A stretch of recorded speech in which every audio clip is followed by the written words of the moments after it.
Hello friends, welcome to my YouTube channel. Friends, आज की class में हम बौद्ध धर्म से रिलेटेड टॉप 25 क्वेश्चन को देखेंगे, लेकिन इसके पहले हम एक समरी के रूप में बौद्ध धर्म की डिटेल स्टडी कर लेते हैं, जिससे आप सभी को ज़्यादा से ज़्यादा नॉलेज मिले ताकि एग्ज़ाम में आपसे कोई भी क्वेश्चन ना छूटने पाए। फ्रेंड्स, क्योंकि यह काफ़ी इंपॉर्टेंट टॉपिक है और इस टॉपिक से हर एग्ज़ाम में 1-2 क्वेश्चन आते ही हैं। तो चलिए बिना किसी देर की आज की क्लास को शुरू करते हैं। आज की क्लास में हम बौद्ध धर्म के बारे में पढ़ेंगे। तो चलिए आज की क्लास शुरू करते हैं। बौद्ध धर्म के संस्थापक कौन थे? तो बौद्ध धर्म के संस्थापक थे गौतम बुद्ध। इनका जन्म हुआ था 563 ईसा पूर्व लुम्बिनी में। गौतम बुद्ध के पिता का नाम सुधोधन था, जो साक्यगण के प्रधान थे, तथा गौतम बुद्ध की माता का नाम महामाया था, जो कौल्य वंश की राजकुमारी थी। गौतम बुद्ध का बचपन का नाम सिद्धार्थ था तथा गौतम बुद्ध की पत्नी का नाम यशोधरा था। गौतम बुद्ध के पुत्र का नाम राहुल था।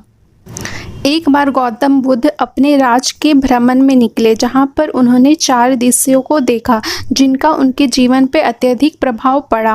वो क्या दृश्य थे? तो पहला उन्होंने देखा वृद्ध व्यक्ति को, दूसरा था बीमार व्यक्ति, तीसरा था मृतक और चौथा था प्रसन्नचित्त सन्यासी। इन चारों दृश्यों का गौतम बुद्ध के जीवन में अत्यधिक प्रभाव पड़ा।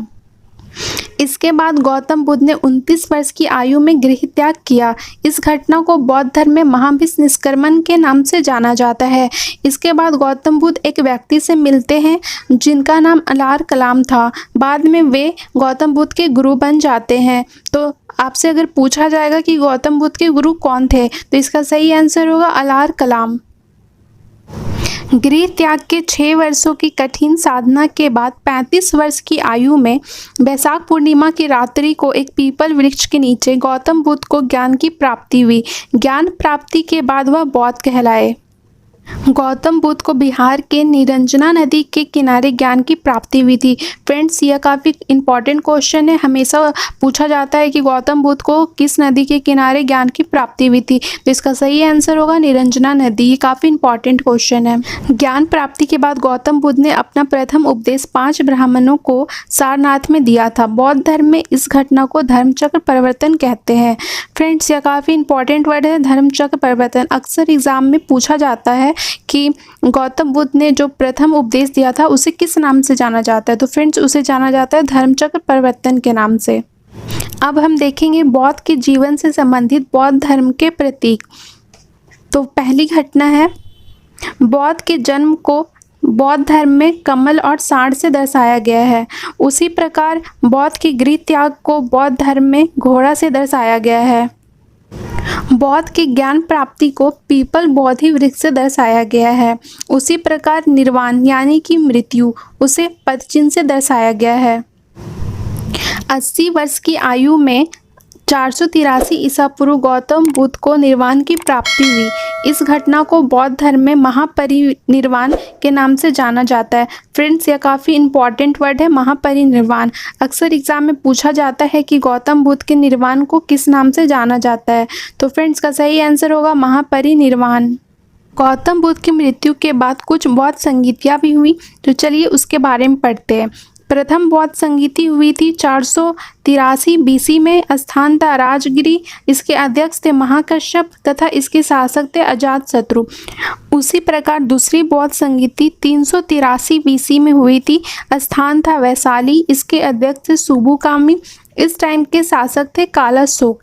तीसरी बौद्ध संगीति 247 BC में हुई थी।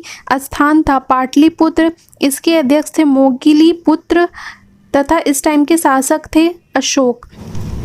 चौथी बौद्ध संगीति प्रथम शताब्दी में कुंडनवल, जो कश्मीर में है, वहाँ हुई थी। इसके अध्यक्ष थे वासुमित्र तथा इसके उपाध्यक्ष अश्वघोष थे तथा इस टाइम के शासक थे कनिष्क। इसके बाद हम बौद्ध धर्म के प्रारंभिक ग्रंथों के बारे में पढ़ेंगे। बौद्ध धर्म के प्रारंभिक ग्रंथों को त्रिपिटक कहा जाता था। इसकी रचना पाली भाषा में हुई। अगर आपसे पूछा जाएगा कि बौद्ध धर्म के ग्रंथों की रचना किस भाषा में की गई, तो इसका सही आंसर होगा पाली भाषा में। उनकी निर्वाण के पश्चात उनकी शिक्षाओं को संकलित कर 3 भागों में बांटा गया। उन्हीं को त्रिपिटक कहा जाता है। इन त्रिपिटकों में बौद्ध धर्म से रिलेटेड कुछ बातें कही गई हैं और गौतम बुद्ध के उपदेशों को रखा गया है। तो चलिए देखते हैं कि बौद्ध धर्म के वो त्रिपिटक कौन कौन से हैं। तो पहला है विनय पिटक, दूसरा है सुत्त पिटक और तीसरा है अभिधम्म पिटक। इन तीनों ही पिटकों में बौद्ध धर्म के कुछ बातों को संग्रहित करके रखा। बाद में बौद्ध धर्म के विचारों में मतभेद के कारण यह दो भागों में विभाजित हो गया। पहला था हीनयान, दूसरा था महायान। तो चलिए इन दोनों के बीच में बेसिक डिफरेंस को जानते हैं। तो पहला डिफरेंस था हीनयान के जो समर्थक थे वो गौतम बुद्ध को महापुरुष मानते थे, जबकि महायान के समर्थक उनको देवता मानते थे। दूसरा डिफरेंस देखते हैं। दूसरा डिफरेंस है हीनयान के जो व्यक्ति थे वो मूर्ति पूजा पे बिलीव नहीं करते थे, जबकि महायान के जो समर्थक थे वो मूर्ति पूजा पे बिलीव करते थे। इसके अलावा अगर हम बात करें तो हीनयान के जो समर्थक थे वो निम्न मार्ग की बात कहते हैं, जबकि महायान के जो समर्थक है वो उत्कृष्ट मार्ग को बल देते हैं। इसके अलावा हीनयान के जो व्यक्ति हैं वो पुनर्जन्म को नहीं मानते हैं, जबकि महायान के व्यक्ति पुनर्जन्म को मानते थे। गौतम बुद्ध को एशिया का ज्योति पुंज, लाइट ऑफ एशिया के नाम से भी जाना जाता है। फ्रेंड्स, यह एक फैक्ट है जो अक्सर एग्जाम में पूछा जाता है कि गौतम बुद्ध को किस नाम से जाना जाता है। तो फ्रेंड्स, एशिया का ज्योति पुंज या लाइट ऑफ एशिया के नाम से भी उन्हें जाना जाता है। इस तरह अभी हमने बौद्ध धर्म को एक समरी के रूप में देखा। अब हम बौद्ध धर्म से रिलेटेड टॉप 25 क्वेश्चन को देखेंगे जो किसी भी एग्ज़ाम के लिए बहुत इंपॉर्टेंट है और अक्सर एग्ज़ाम में बार बार पूछे जाते हैं। तो चलिए अब हम टॉप 25 क्वेश्चन को देखते हैं। हमारा पहला क्वेश्चन है गौतम बुद्ध का जन्म कब हुआ था। तो फ्रेंड्स, का सही आंसर है ऑप्शन ए 583 BC में। हमारा अगला क्वेश्चन है बौद्ध धर्म की किस घटना को महाभिनिष्क्रमण के नाम से जाना जाता है। तो फ्रेंड्स, का सही आंसर है ऑप्शन सी, उनका गृह त्याग। गौतम बुद्ध के गृह त्याग को महाभिनिष्क्रमण के नाम से जाना जाता है। हमारा अगला क्वेश्चन है गौतम बुद्ध की माँ किस वंश से संबंधित थी। तो फ्रेंड्स, का सही आंसर है ऑप्शन डी, कौल्य वंश से। गौतम बुद्ध की माँ कौल्य वंश की राजकुमारी थी तथा गौतम बुद्ध के जन्म के 7वें दिन उनकी मृत्यु हो जाती है तथा गौतम बुद्ध का लालन पालन उनकी मौसी प्रजापति गौतमी द्वारा संपन्न होता है। हमारा अगला क्वेश्चन है गौतम बुद्ध का जन्म कहाँ हुआ था। तो फ्रेंड्स, का सही आंसर ऑप्शन डी, लुम्बिनी में। 563 BC में कपिलावस्तु के लुम्बिनी में गौतम बुद्ध का जन्म हुआ था। हमारा अगला क्वेश्चन है निम्नलिखित में से कौन सा बौद्ध का दूसरा नाम है। तो फ्रेंड्स, का सही आंसर ऑप्शन डी, सिद्धार्थ।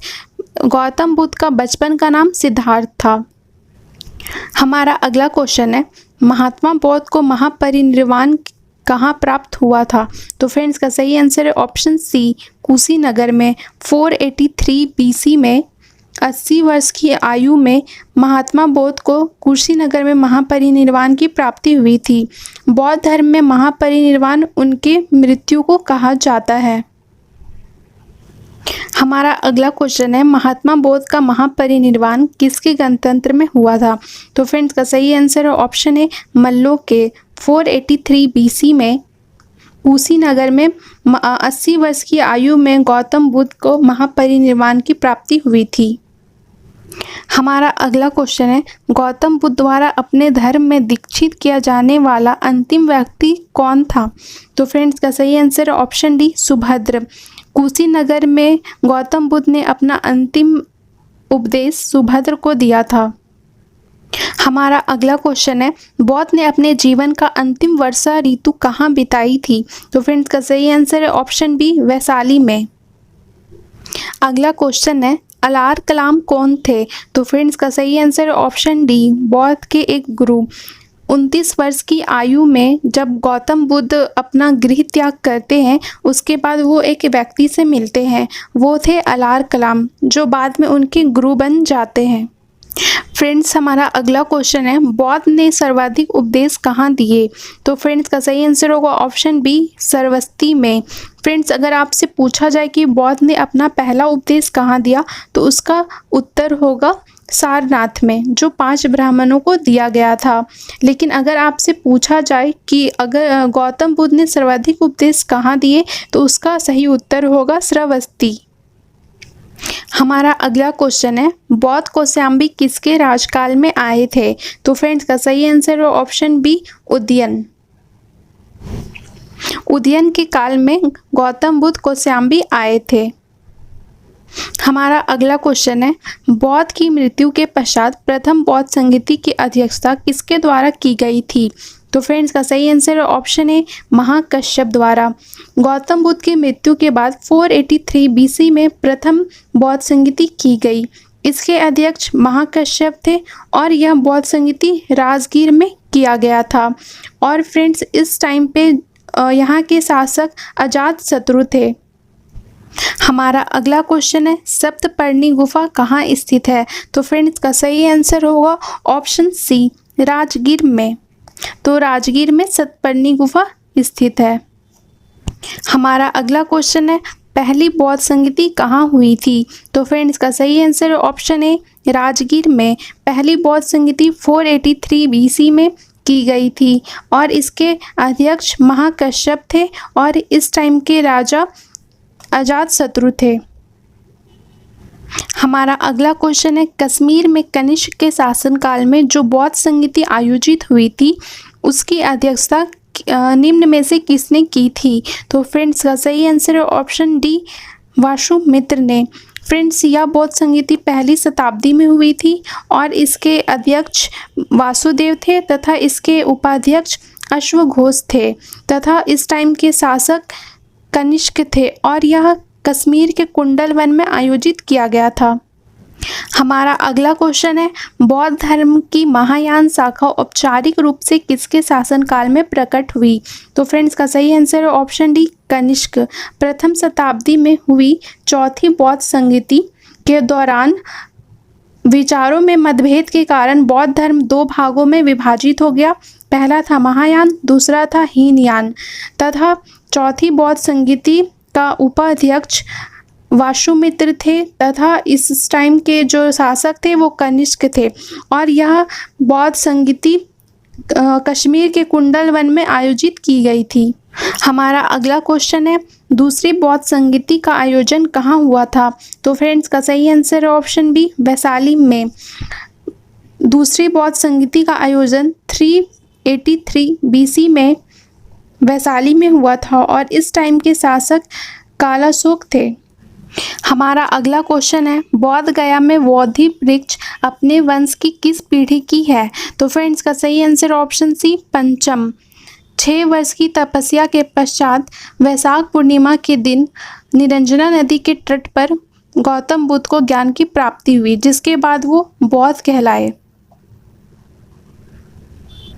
हमारा अगला क्वेश्चन है, त्रिपिटक क्या है? तो फ्रेंड्स, का सही आंसर है ऑप्शन डी, बौद्ध के उपदेश का संग्रह।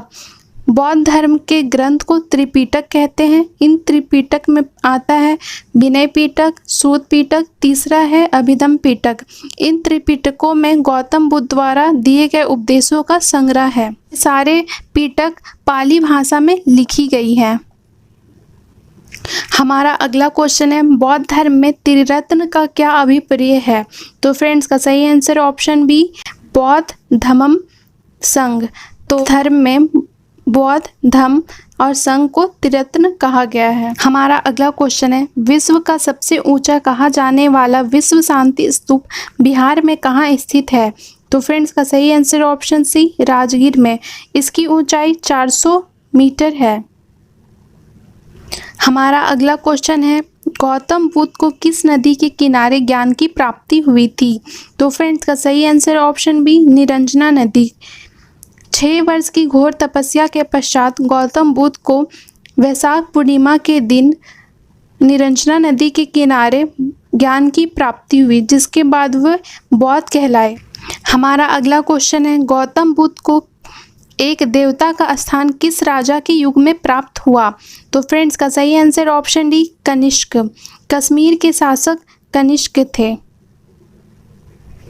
फ्रेंड्स, इस तरह आज की क्लास में हमने बौद्ध धर्म को डिटेल में पढ़ा और उससे रिलेटेड टॉप 25 क्वेश्चन को भी देखा। अगर आपको आज का क्लास पसंद आया तो प्लीज़ मेरे चैनल को लाइक एंड सब्सक्राइब करें। और जाने से पहले आज का अभ्यास प्रश्न देख लेते हैं। आज का अभ्यास प्रश्न है, गौतम बुद्ध की मौसी का क्या नाम था? आपके ऑप्शन है यशोधरा, दूसरा है महामाया, तीसरा है प्रजापति गौतमी, चौथा है देवकी। फ्रेंड्स, अगर आपको इसका सही आंसर मालूम है तो आप मुझे कमेंट में बता सकते हो। फिर मिलते हैं अगले वीडियो के साथ। धन्यवाद।